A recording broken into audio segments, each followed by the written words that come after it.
Hello everyone, good morning. ꯑꯩꯒꯤ busy morning routine share ꯇꯧꯔꯛꯀꯦ YouTube ꯇ ꯅꯠꯇꯦ ꯑꯩꯁꯦ ꯊꯕꯛꯁꯨ ꯌꯥꯝ ꯁꯨꯏꯌꯦ ꯑꯩꯅ ꯍꯥꯏꯁꯦ ꯇꯧꯁꯟꯅꯕ ꯃꯥꯜꯂꯝꯒꯅꯤ ꯃꯆꯥ ꯑꯅꯤ ꯁꯨꯕ ꯃꯃꯥꯅꯇ ꯈꯪꯒꯅꯤꯀꯣ ꯌꯨꯝꯒꯤ ꯊꯕꯛ ꯑꯃꯗꯤ ꯏꯆꯥ ꯑꯅꯤ ꯂꯣꯏꯅꯕ ꯍꯥꯏꯁꯦ ꯀꯌꯥꯃꯇꯤꯛꯀꯤ ꯋꯥꯏ ꯍꯥꯏꯕꯗꯣ ꯇꯨꯝ ꯍꯧꯒꯠꯂꯛꯄꯒ ꯁꯝ ꯅꯨꯡꯁꯦ ꯏꯐꯥ ꯐꯥꯕꯒꯤ ꯊꯥꯎ ꯈꯤꯇꯪ ꯁꯠ ꯇꯩꯁꯜꯂꯒꯦ ꯉꯁꯤꯗꯤ ꯀꯣꯛꯀꯁꯦ ꯂꯨꯊꯣꯛꯆꯒꯦ ꯈꯟꯕꯅꯦ ꯅꯍꯥꯟꯗꯒꯤ ꯈꯟꯖꯔꯛꯄꯅꯤ ꯁꯨꯡꯉꯝ ꯍꯦꯛ ꯉꯝꯗꯕ ꯑꯉꯥꯡꯒꯤ ꯌꯨꯡ ꯃꯅꯝ ꯊꯤ ꯃꯅꯝꯅ ꯏꯁꯥ ꯏꯎꯁꯦ ꯁꯝ ꯅꯥꯒꯁꯦ ꯄꯨꯡꯅꯝ ꯍꯦꯛ ꯅꯝꯊꯤꯔꯦ ꯏꯆꯥ ꯍꯧꯒꯠꯂꯛꯇ꯭ꯔꯤꯉꯩꯗ ꯊꯕꯛ ꯂꯣꯏꯁꯟꯒꯦ ꯀꯟꯅ ꯍꯣꯠꯅꯕꯅꯤ ꯉꯁꯤꯅ ꯑꯃꯨꯛ ꯊꯕꯛ ꯑꯦꯛꯁꯇ꯭ꯔꯥ ꯑꯃ ꯑꯣꯏꯔꯦ ꯏꯃꯥꯟꯅꯕꯤ ꯀ꯭ꯋꯥꯇꯔ ꯊꯥꯗꯣꯛꯄꯒꯤ ꯄꯣꯠ ꯆꯩ ꯄꯨꯝꯅꯃꯛ ꯑꯩꯉꯣꯟꯗ ꯂꯣꯏ ꯄꯤꯁꯜꯂꯝꯃꯦ ꯑꯩꯒꯤꯗꯤ ꯂꯥꯏꯕꯛ ꯌꯥꯝ ꯐꯔꯦ ꯑꯇꯥꯗꯒꯤ ꯆꯦꯡꯗꯒꯤ ꯂꯩꯕꯒꯤ ꯃꯊꯧ ꯇꯥꯔꯔꯣꯏ ꯂꯧꯔꯣꯏ ꯄꯩꯁꯥ ꯄꯤꯒꯦ ꯍꯥꯏꯕꯅꯤ ꯑꯗꯨꯃꯛ ꯄꯨꯟꯅꯝꯅ ꯄꯤꯁꯜꯂꯦ ꯑꯩꯒꯤꯗꯤ ꯌꯥꯝ ꯀꯥꯟꯅꯍꯧꯔꯦ ꯊꯥꯎꯒꯁꯦ ꯂꯤꯇꯔ 3ꯗ ꯄꯩꯁꯥ ꯀꯌꯥꯝ ꯍꯤꯡꯍꯧꯔꯦ ꯉꯁꯤꯒꯤ ꯀꯥꯟꯅꯕ ꯑꯃꯗꯤ ꯑꯣꯏꯔꯦ ꯂꯣꯏꯔꯛꯄꯗ ꯏꯆꯥꯒꯤ ꯐꯤꯔꯣꯟꯃꯨꯛ ꯁꯨꯊꯔꯛꯇꯣꯏꯅꯦ ꯍꯧꯖꯤꯛ ꯍꯥꯟꯅꯗꯤ ꯑꯃꯈꯛꯇꯪ ꯁꯨꯔꯝꯕꯅꯤ ꯊꯋꯥꯏ ꯆꯥꯛꯅ ꯍꯧꯖꯤꯛꯇꯤ ꯑꯅꯤ ꯁꯨꯔꯛꯑꯃꯤꯅ ꯅꯣꯛꯑꯒ ꯑꯗꯨꯝ ꯁꯨꯔꯦ ꯂꯣꯏꯔꯛꯄꯗ ꯕ꯭ꯔꯦꯛꯐꯥꯁꯀꯤ ꯑꯃꯨꯛ ꯍꯣꯠꯅꯔꯦ ꯉꯝꯃꯔꯣꯏꯗ ꯁꯨꯛꯌꯥꯝ ꯋꯥꯕ ꯏꯊꯧꯁꯤꯕꯨ ꯃꯤꯅꯗꯤ ꯊꯕꯛ ꯁꯨꯗꯦ ꯅꯨꯡꯉꯥꯏꯅ ꯂꯩ ꯍꯥꯏꯅ ꯈꯜꯂꯝꯗꯣꯏꯅꯤꯁꯦ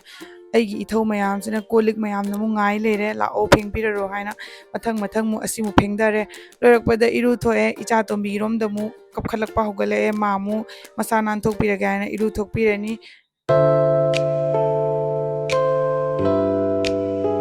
ꯍꯥꯏ ꯃꯌꯥꯝ ꯉꯁꯤꯒꯤ ꯑꯌꯨꯛ ꯉꯟꯇꯥꯒꯤ ꯊꯕꯛ ꯃꯌꯥꯝꯁꯦ ꯁꯥꯊꯤꯅ ꯌꯥꯝꯃꯦꯕꯀꯣ ꯑꯗꯨꯝ ꯃꯊꯪ ꯑꯩꯈꯣꯏ ꯃꯃꯥ ꯍꯣꯏꯁꯨ ꯉꯁꯤ ꯆꯠꯇꯣꯏꯅꯤ ꯑꯗꯨꯗꯨꯒꯤ ꯑꯩꯅ ꯉꯁꯤ ꯑꯌꯥꯝꯕ ꯊꯕꯛ ꯂꯣꯏꯅ ꯁꯨꯗꯣꯛꯑꯦ ꯑꯗꯨꯒ ꯁꯝ ꯅꯨꯡꯁꯦ ꯍꯧꯖꯤꯛꯇ ꯊꯥꯗꯣꯛꯑꯦ ꯑꯩ ꯈꯔꯅꯤ ꯃꯃꯥꯡꯁꯦ ꯋꯥꯈꯟꯁꯨ ꯌꯥꯝ ꯅꯨꯡꯉꯥꯏꯇꯕꯀꯣ ꯁꯝꯁꯦ ꯌꯥꯝ ꯊꯤꯅ ꯀꯦꯟꯕ ꯈꯣꯠꯄꯗꯣ ꯇꯧꯋꯦꯕ ꯉꯝꯗ꯭ꯔꯦ ꯌꯦꯡꯉꯨꯅꯦ ꯂꯣꯏꯅ ꯆꯣꯠꯂꯦꯗꯣ ꯑꯉꯥꯡꯁꯨ ꯌꯥꯝ ꯆꯥꯎꯗ꯭ꯔꯤꯕꯅꯤꯅ ꯑꯗꯨꯝ ꯌꯥꯝ ꯖꯥꯡꯅ ꯍꯤꯌꯔ ꯐꯣꯜ ꯑꯣꯏꯔꯛꯄꯁꯤꯒꯅꯦ ꯋꯥꯈꯜ ꯌꯥꯝ ꯊꯤꯅ ꯅꯨꯡꯉꯥꯏꯇꯕ ꯍꯥꯏꯇꯥꯔꯦ ꯍꯤꯌꯔ ꯐꯣꯜ ꯑꯣꯏꯕꯇꯁꯨ ꯅꯠꯇꯅ ꯍꯤꯌꯔꯁꯦ ꯌꯥꯝ ꯔꯐ ꯑꯣꯏꯔꯛꯄ ꯑꯗꯨꯗꯒꯤ ꯊꯥꯎ ꯌꯥꯎꯗꯕ ꯑꯗꯨꯃꯥꯏꯅ ꯇꯧꯔꯛꯄ ꯄꯥꯁꯜꯂꯛꯄꯗꯣ ꯑꯗꯨꯃꯥꯏꯅ ꯍꯦꯛꯇ ꯇꯧꯁꯜꯂꯛꯄ ꯑꯩ ꯍꯧꯖꯤꯛ ꯃꯁꯝꯁꯦ ꯇꯨꯝꯗꯣꯛꯏꯅꯦꯕꯀꯣ ꯃꯁꯝꯁꯦ ꯍꯥꯠꯇ꯭ꯔꯤ ꯉꯁꯤ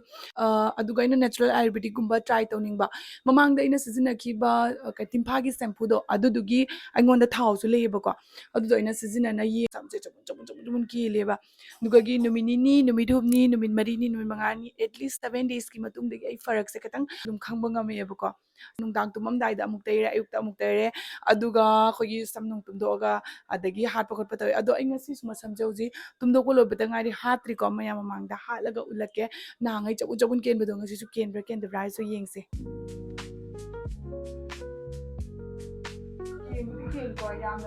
ꯐꯕꯅꯤꯀꯣ ꯑꯗꯣ ꯌꯥꯝꯅ ꯀꯦꯟꯕꯗꯤ ꯅꯠꯇ꯭ꯔꯦ ꯃꯃꯥꯡꯒꯤ ꯀꯦꯜꯂꯝꯕꯗꯨꯒꯗꯤ ꯈ꯭ꯋꯥꯏ ꯌꯥꯝ ꯐꯔꯦ ꯏꯆꯥꯅꯨꯄꯤꯁꯨ ꯀꯞꯈꯔꯦ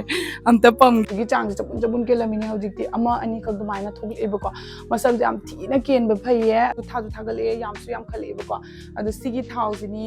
ꯁꯤꯒꯩꯁꯤꯒ ꯑꯁꯤꯁꯦ ꯑꯥꯌꯨꯔꯕꯦꯗꯤꯛ ꯍꯤꯌꯔ ꯑꯣꯏꯜꯅꯦꯕꯀꯣ ꯁꯤꯁꯦ ꯇꯤꯝꯐꯥꯅ ꯁꯦꯝꯃꯛꯄ ꯊꯥꯎꯅꯤ ꯍꯥꯏꯗꯤ ꯇꯤꯝꯐꯥꯒꯤ ꯊꯥꯎꯅꯤ ꯊꯥꯏꯅꯗ ꯑꯩꯈꯣꯏꯅ ꯇꯤꯝꯐꯥꯁꯦ ꯑꯩꯈꯣꯏꯒꯤ ꯁꯝꯈꯣꯡꯗ ꯇꯩꯔꯒꯗꯤ ꯁꯝꯒꯤ ꯄ꯭ꯔꯣꯕ꯭ꯂꯦꯝ ꯑꯌꯥꯝꯕ ꯐꯍꯟꯕ ꯉꯝꯃꯦꯅ ꯍꯥꯏꯅꯔꯝꯃꯤꯗꯅ ꯁꯤꯁꯦ ꯇꯩꯔ ꯃꯇꯨꯡꯗ ꯑꯩꯈꯣꯏꯒꯤ ꯃꯁꯝꯗ ꯀꯥꯟꯅꯕ ꯄꯤꯔꯛꯄ ꯍꯥꯏꯔꯒꯗꯤ ꯍꯤꯌꯔ ꯐꯣꯜ ꯀꯟꯇ꯭ꯔꯣल ꯇꯧꯍꯜꯂꯦ ꯁꯝꯈꯣꯡꯗ ꯁꯨꯃꯥꯏꯅ ꯇꯩꯕꯤꯒꯗꯕꯅꯤꯀꯣ ꯐꯥꯛꯇꯣꯛꯑꯒ ꯁ꯭ꯀꯦꯜꯞꯇ ꯅ꯭ꯌꯨꯇ꯭ꯔꯤꯁꯟ ꯐꯪꯍꯜꯂꯤ ꯗꯦꯟꯗ꯭ꯔꯞ ꯑꯃꯗꯤ ꯐꯪꯒꯜ ꯏꯟꯐꯦꯛꯁꯟꯗꯒꯤ ꯐꯍꯜꯂꯛꯄ ꯉꯝꯒꯅꯤ ꯑꯩꯈꯣꯏꯒꯤ ꯃꯁꯝꯁꯦ ꯃꯈꯣꯡꯁꯦ ꯊꯥꯍꯜꯂꯦ ꯑꯃꯗꯤ ꯃꯁꯝꯁꯦ ꯊꯥꯒꯠꯍꯟꯕꯗꯣ ꯑꯣꯏꯌꯦ ꯔꯤꯒꯨꯂꯔ ꯌꯨꯁ ꯇꯧꯔꯒ ꯍꯦꯜꯗꯤ ꯑꯃꯗꯤ ꯁꯣꯐ ꯑꯣꯏꯍꯜꯂꯛꯑꯦ ꯁ꯭ꯇ꯭ꯔꯣꯡ ꯑꯣꯏꯍꯜꯂꯛꯑꯦꯕꯀꯣ ꯁꯝꯁꯦ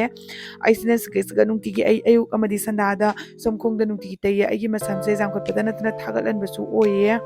ꯑꯩꯒꯤ ꯁꯝꯁꯦ ꯀꯦꯟꯕꯒꯤ ꯆꯥꯡ ꯍꯦꯟꯃꯟꯈꯤꯗꯅ ꯑꯩꯁꯦ ꯀꯛꯑꯒꯦ ꯍꯥꯏꯅ ꯆꯞꯌꯨꯡꯅ ꯈꯜꯂꯨꯔꯦꯕꯀꯣ ꯑꯗꯣ ꯅꯨꯡꯇꯤꯒꯤ ꯑꯩꯅ ꯅꯣꯡꯃ ꯅꯤꯅꯤ ꯈꯨꯗꯤꯡꯒꯤꯀꯣ ꯑꯌꯨꯛ ꯑꯃ ꯁꯟꯗꯥ ꯑꯃ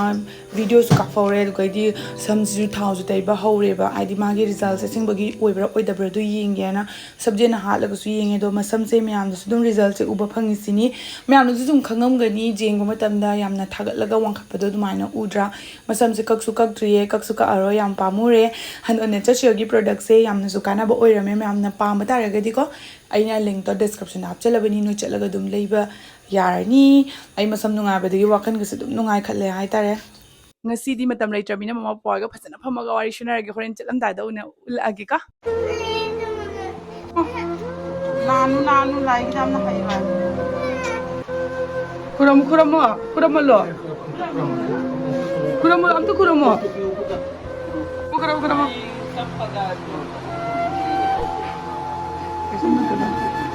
ꯕꯣꯕꯣꯛꯇ ꯑꯃꯨꯛ ꯈꯨꯔꯝꯃꯣ ꯃꯆꯥ ꯊꯣꯏ ꯈꯨꯔꯝꯃꯣ ꯕꯣꯕꯣꯛꯇ ꯑꯃꯨꯛ ꯌꯥꯝ ꯏꯃꯣꯁꯅꯦꯜ ꯑꯣꯏꯕ ꯃꯇꯥꯡꯅꯤ ꯑꯩꯈꯣꯏ ꯃꯆꯥꯒꯤꯁꯨ ꯑꯩꯒꯤꯁꯨ ꯌꯨꯝꯁꯦ ꯄꯨꯡꯍꯥꯡ ꯍꯥꯡꯍꯧꯗꯣꯔꯦ ꯃꯃꯥ ꯄꯄꯥ ꯆꯠꯈ꯭ꯔꯒ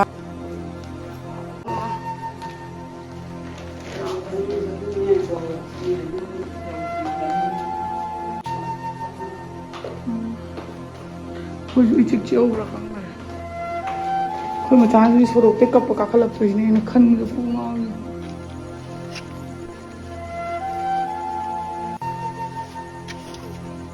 भैया टाइमिंग में पहुंच जाएगा ना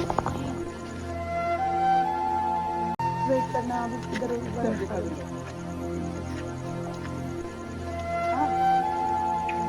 हाँ हाँ सेल्दा तो स्विचर का ट्रेन है तो उधर देख के पता चलेगा ना भैया चलो वो तो बाबा तो हो रहा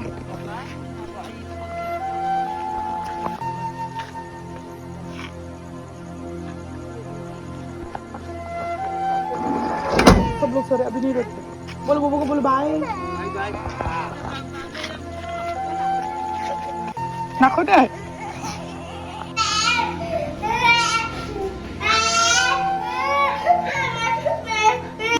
Mama chali se no ngaram dai tani ko duna dum launa bani ko namne taw badun sa mangan kha ka thukle e dum ko ai di tum gi doi ni moi ahin chatpa gi ko tum ba phangau dre duna thau su nung dang tai ba kaure nung dang te ho da bai duna zik tum ge mem thau de sa laga amka bye ngasi gi di swai da lo shi lage ko video se ichai shi shung jo hogatri mo ge punang atang mi no ra ge bye